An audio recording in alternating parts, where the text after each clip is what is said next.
Today I'm working on taking down the parabola, and I noticed just how bad this window's gotten.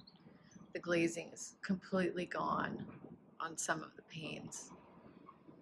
And there's no shutter on this window to close to protect against panes falling out. So I'm gonna have to try doing a little bit of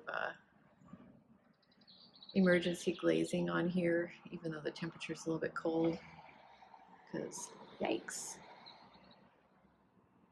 Some of the window panes do have little glazing points, I found, which is reassuring, but still gonna put some emergency glazing in here.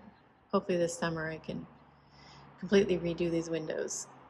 I love the wood pegs that they were built with, so hoping to preserve them, but they are very weathered from not being painted properly. I read the best method for glazing is to roll the mastic in between your hands like Play-Doh, make snakes, and then you smooth it out. But the mastic I'm using is really old, and I'm just trying to get this in a hurry.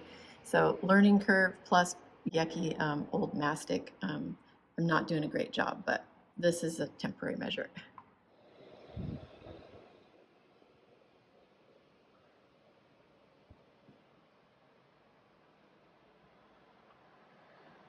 It's been almost a week since I did an emergency fix on the couple of windows upstairs in the attic. So I thought I'd come up and check because it's been pretty rainy and windy. And looks like it's holding up okay. I have a lot of windows. In fact, I have so many that when I ordered an energy audit of my house, the software broke. It couldn't handle as many windows as I have. So they had to have a software engineer upgrade the software to be able to account for the number of windows I have. Some of the windows have been blocked off, and I do hope to be able to reopen some of them, but like the one in the kitchen, the second window for the kitchen that I found behind the plaster, will have to remain closed up because of the new kitchen going in. I also have several different styles of windows. The large windows, there are 4 different styles. It looks like the attic windows, there's just one oddball where they closed off half of it and put in just a small half-size window. But for the large windows on the main floor and the upper floor, my preference is for the ones that are 8 panes and open all the way to the top of the window. The other ones have the top panes stationary.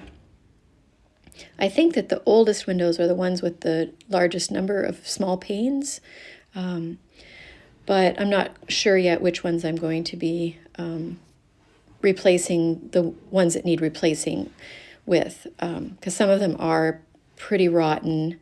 A little worried about them falling out of the walls.